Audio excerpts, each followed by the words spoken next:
Hello friend, আমি সঞ্জিতা আর আমার YouTube channel বংরাই অফিসিয়ালে তোমাদের সকলকে স্বাগত। তোমরা সবাই কেমন আছো? আশা করছি ভালো আছো।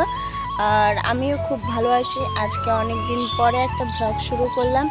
তো এতদিন গলার প্রবলেমের জন্য ব্লগ করতে পারিনি। তো এখনও গলার সমস্যাটা আছে, কিন্তু একটু কম, কারণ আমার গলার স্বরটা বসে গিয়েছিল। এখন যে কথা বলছি দেখো গলার আওয়াজটা একটু মোটা মোটা লাগবে। তো তাও আমি আজকে একটি ব্লগ শুরু করলাম। তো আজকে সেরকম কিছু না, বাড়িতে একটু কাজ করব, একটু গাছপালার পরিচর্যা করব। গাছ বলতে সবজির গাছ আর কি, বাবা লাগিয়ে রেখে গিয়েছিল। তো সেগুলোতে আজকে সার দেব। এই যে কোদাল গামলা সার নিয়ে দাঁড়িয়ে আছি, মা আসবে, মা দিবে ভরে। তো সেগুলো নিয়েই গাছের গোড়াতে দিব। এই যে মা এখন এখানে সারগুলো ভরে দিবে। আমি ভরছিলাম, সেগুলো বেশি ভেজা, ওগুলো চলবে না, তাই মা বলল মা উঠিয়ে দেবে। এগুলো নামাই দেই।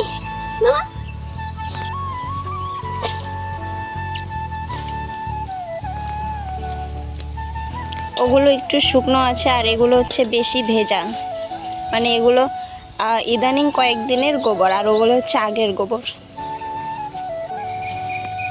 তো মা এক গামলা সার ভরে দিল। তো এগুলো আমি এখন নিয়ে যাচ্ছি বাড়ির উঠোনে রাখবো, তারপরে সেখানে আরও কেনা সার মেশাতে হবে।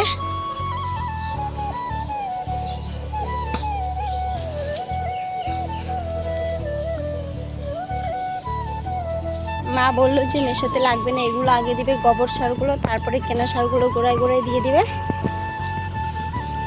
তো দেখো এই যে গাছগুলো তোমাদেরকে দেখাবো, আমাদের এই সবজি বাগানে কি কি গাছ আছে, কারণ কয়েকদিন পর আমাদের আর সবজি কিনে খেতে লাগবে না। আমি সারের গামলাটা রেখে আসলাম, আর গাছের গোড়ায় সার দিতে লাগবে। আর এগুলো হচ্ছে আমি গাছগুলোতে স্প্রে করে দেবো, দুদিন পর পর স্প্রে করে দিতে বলছিল, তো আমার তো মনে নেই।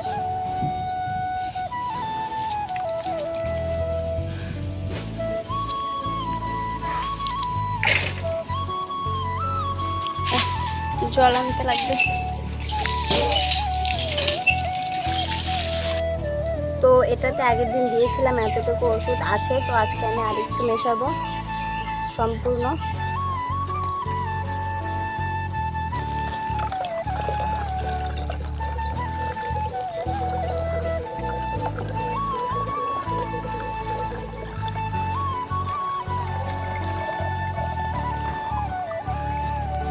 এর জন্য আমি জলটা দিয়ে ভর্তি করে নিলাম। এখন যে ওষুধটা আছে এটা হচ্ছে এক সিরিঞ্জ দিয়ে এখানে দেব, তারপর আমি সবগুলো গাছে স্প্রে করে দেব। আর আমাদের মধ্যে না, আমাদের মতো তোমরাও কারা কারা এরকম বাড়িতে সবজি চাষ করো নিজেদের পার্সোনালি খাওয়ার জন্য, কমেন্ট করে বলো।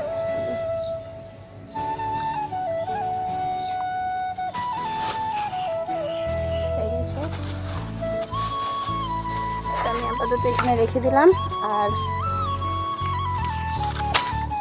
এটাকে এখন মেশাতে হবে।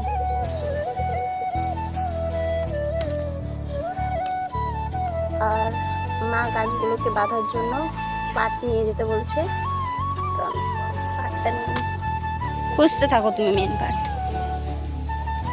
তো আমি এখন গাছগুলোতে স্প্রে করব। এটা কি বটবটি গাছ?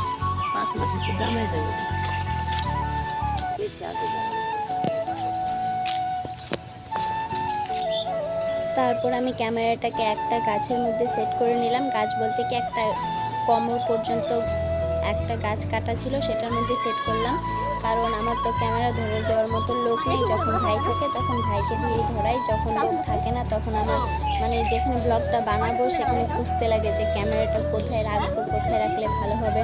তারপর আমি গাছগুলোতে একে একে স্প্রে করে দেই। সেখানে অনেকগুলো গাছ ছিল, তোমাকে তো পরে দেখাবো, দেখলেই বুঝতে পারবে। তারপরে স্প্রে করতে করতে দেখি যে কুমড়ো গাছে ফুল ধরেছে। তো ফুলগুলো দেখে আমার খুবই ভালো লাগলো। তো আমি মাকে বললাম যে এই ফুলগুলো দিয়ে বড়া খাওয়া যায় না? মা বললো যে হ্যাঁ যায়। তাই আমি ফুলগুলোকে তুলে নিলাম বেসন দিয়ে বড়া খাওয়ার জন্য।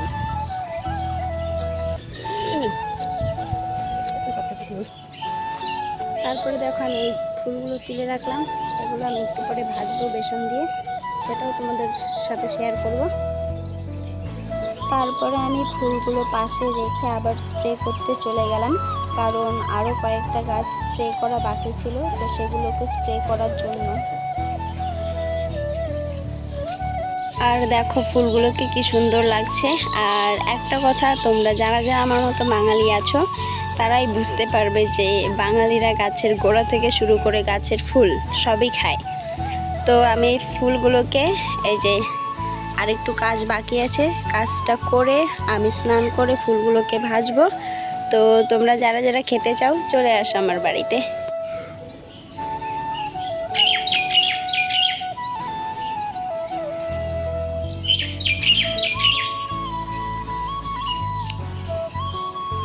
খাবো। মা এখন কিভাবে সার দিচ্ছে, এই যে দেখো গাছের গোড়াগুলোকে একটু নিড়ানি কাঁচি দিয়ে নরম করে সেখানে সারগুলো দিচ্ছে।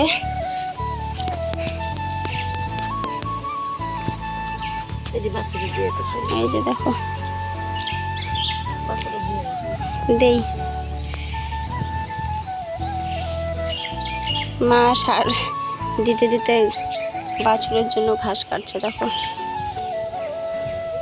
তো আমি তোমাদেরকে এখন দেখাবো যে এখানে আমাদের এইটুকু জায়গার মধ্যে কি কি গাছ লাগানো আছে। তো প্রথমে শুরু করছি এই গাছটা দিয়ে। এটা হচ্ছে কি বরবরি গাছ, এটাতে এখনো ধরেনি। তারপরে এখানে একটা আম গাছ আছে দেখো। তারপরে এখানে হচ্ছে কুমড়ো গাছ আছে একটা, এটা হচ্ছে ঝিঙে গাছ, আর এটা হচ্ছে কুমড়ো গাছ। আর দেখো ওখানে একটা ঝিঙে ধরেছে, আগেও খেয়েছি আমরা এই গাছটার থেকে। এই যে দেখো এখানে একটা ধরেছিল, এটা কালকে খাওয়া হয়েছে। তারপরে এখানে আছে আরেকটা আম গাছ, এটাতে এখন মুকুল এসেছে, এখন প্রায় আম শেষ, আর এটাতে এখন মুকুল আসছে। আর কুমড়ো গাছগুলোতেও দেখো ফুল ধরেছে, কয়েকদিনের মধ্যে ধরে যাবে। আর এখানে তো একটা ধরে গেছে দেখো। তারপরে এখানে আছে বেগুন গাছ, লঙ্কা গাছ, এখানে আরেকটা বেগুন গাছ, মানে এখানে পুরোটাই গাছ, শুধু গাছ। আর আমাদের এই সীমানাটা, এটা হচ্ছে আমাদের সীমানা, এই সীমানা দিয়ে পুরোটা হচ্ছে সুপারি গাছ লাগানো দেখো। আর তোমাদের আগে এখানের গাছগুলো, জাংলার গাছগুলো দেখাই। এটা কি গাছ মা? বেসন। আর দেখো এটাও ঝিঙে গাছ, এটাও ঝিঙে গাছ, এগুলো এখনো ছোট, এটাও ঝিঙে গাছ। আর মা এখন দিচ্ছে কুমড়ো গাছের সার। এখানে দুটো কুমড়ো ধরেছে, এখানে একটা আর এদিকে একটা ধরেছে।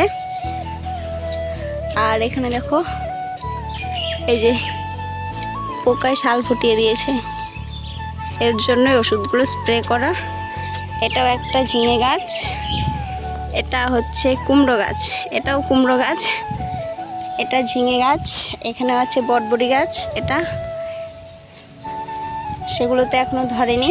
আর এটা হচ্ছে কারকোল গাছ, এখানে একটা ছোট্ট কারকোল ধরেছে দেখতেই পাচ্ছ। তারপর এখানে আছে একটা মিষ্টি কুমড়ো গাছ। আর ওগুলো যে কুমড়ো দেখিয়েছি সেটা হচ্ছে চাল কুমড়ো। আর দেখো এখানে একটা নারকেল গাছ লাগানো আছে। এখন তোমাদেরকে আরও দেখাচ্ছি, ওটা হতো এদিক দিয়েও সুপারি গাছ লাগানো আছে। আর এদিক দিয়ে আদা বুনেছে মা, আর ওইদিকেও আদা আছে। আর রসুন তো এখন হয় না, রসুনও আছে আমাদের বাড়ির। আর এদিকে দেখো, এদিকে হচ্ছে সমানে ডাটা গাছ, কারণ এদিকে ডাটা ফালানো হয়েছে। আর এখন তোমাদের আরও কিছু গাছ দেখাবো। এদিক দিয়েও সুপারি গাছ লাগানো আছে। আর দেখো লঙ্কা গাছ, এখানে কুই গাছ, এখানেও পুঁই শাকের গাছ, এখানে একটা পেয়ারা গাছ, এই যে একটা লঙ্কা গাছ, এটা বাছুরে খেয়ে নিয়েছে। এটা হচ্ছে পুঁই শাক গাছ, এটাও একটা গাছ, এটাও হয়তো কারকোল গাছ। আর দেখো এদিকে ছোট বড় তো ডাটা গাছ আছেই, বেগুন গাছ, এখানে একটা করলা গাছ, এটা হচ্ছে সাদা পুঁই শাক। আর ওদিকের গুলো লাল পুঁই শাক ছিল। তারপরে এখানে একটা সিম গাছ, এদিকে ডাঁটা গাছ, বেগুন, মানে কি গাছ নেই বলবো, সব গাছই আছে। তো এখন সেগুলোর থেকে সবজি পাচ্ছি না, কিন্তু কিছুদিন পর সবগুলো গাছ থেকে আমরা সবজি খেতে পারবো, আমাদের কেনার দরকার নাই। আর ওইখানে দেখো একটা ঝিঙে ধরে আছে, আর এখন শুধু ঝিঙে আর কুমড়োই ধরেছে, এই যে কুমড়ো। আর পুঁই শাক তো এখনই খাওয়া হয়, খাই মাঝে মধ্যে। তো তোমরা তো গাছগুলো দেখলেই, মানে গ্রামের যারা থাকো তাদের একটাই সুবিধা, যেমন আমাদের 50% খাবার আমরা নিজেরাই চাষ করে খাই, যেমন রসুন, আদা, বিভিন্ন শাকসবজি, তারপরে তেলটাও আমরা বাড়ির ভাঙানোই খাই, কারণ আমাদের নিজেদের শস্য আবাদ করে। তারপরে ধানটাও তো বাড়িরই। তো গ্রামের এটাই সুবিধা, যখন কিছু থাকে না তখন এদিক ওদিক থেকে আনা যায়, নিজের গাছের থেকে যখন তখন তুলে আনা যায়। যে একটা কিছু নেই, কখন বাজার থেকে আনবে, তারপর সেরকম কোনো ব্যাপার না, জিনিসটা নিয়ে গাছ থেকে তুলে নিলাম, হয়ে গেল। তো তোমাদের আমাদের এই ছোট্ট সবজি বাগানটা কেমন লাগলো কমেন্ট করে জানিও। তো দেখো ডাঁটা আছেই, ডাঁটা, এগুলো হচ্ছে সব ডাঁটা গাছ। আর এই যে এই গাছটাতে মা সার দিল, তো মা এখন সার দিক, আমি বাড়িতে একটু কাজ আছে সেগুলো করে স্নান করব। আর স্নান করে তোমাদেরকে আমি যে ফুলগুলো তুলেছিলাম সেগুলো ভেজে দেখাবো। তোমরা কে কে খেতে যাও চলে আসো আমার বাড়ি। তারপর দেখো আমি স্নান করে এখন ফুলের চপগুলো বানানো শুরু করে দিয়েছি, আর সাথে বেগুনের চপও ভাজবো। ভাই তেলটা দে। তোমরা শুধু জাস্ট দেখতে থাকো। এই যে এখানে ফুল আর বেগুন,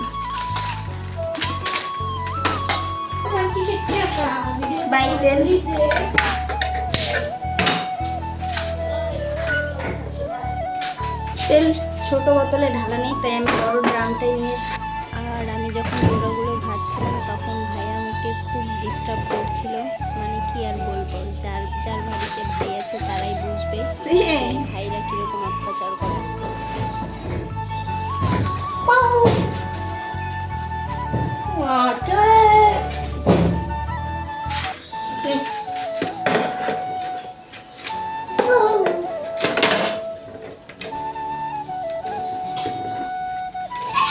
যে এখানে আমার সবকিছু রেডি, এখানে বেসন, এটা তেলের ড্রাম, আর এই যে হচ্ছে ফুল আর বেগুন।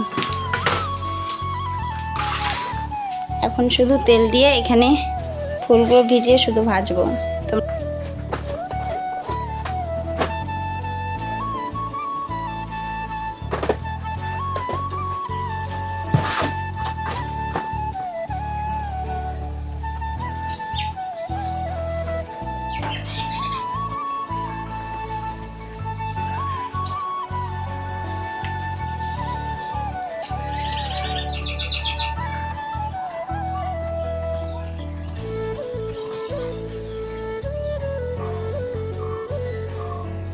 আমি প্রথমে ফুলের বড়াটা আগে দিব,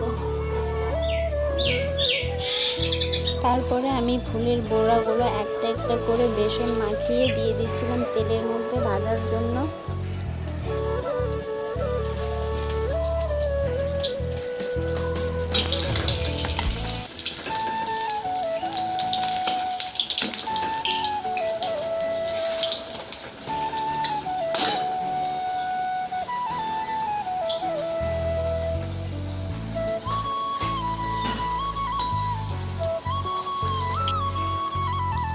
তারপর আমি পরপর সবগুলো বড়া ভেজে নিচ্ছি, দেখো। আর এখানে আছে ভাজা বড়াগুলো, তোমাদেরকে একটু পরে দেখাচ্ছি। আর বড়াগুলো কীরকম হয়েছে অবশ্যই কমেন্ট করে বলবে। আগে ভাজাটা হোক, বেগুনের চপটা ভাজা হোক, তারপর দেখাচ্ছি। দেখো আমার বড়াগুলোর ফাইনাল লুক, বড়া বা পকোড়াই বলতে পারো, বেগুনের পকোড়া। আর হচ্ছে এই যে ফুল পাতাগুলোর, কি লোভ লাগছে তো। যারা যারা খেতে চাও চলে আসো আমার বাড়ি। তো আজকের ব্লগটা এতটুকুই, আবার দেখা হবে পরের ব্লগে। বাই। আর ব্লগটি ভালো লাগলে অবশ্যই লাইক, কমেন্ট, শেয়ার করে দিও। আর চ্যানেলটিকে সাবস্ক্রাইব করতে ভুলো না কিন্তু।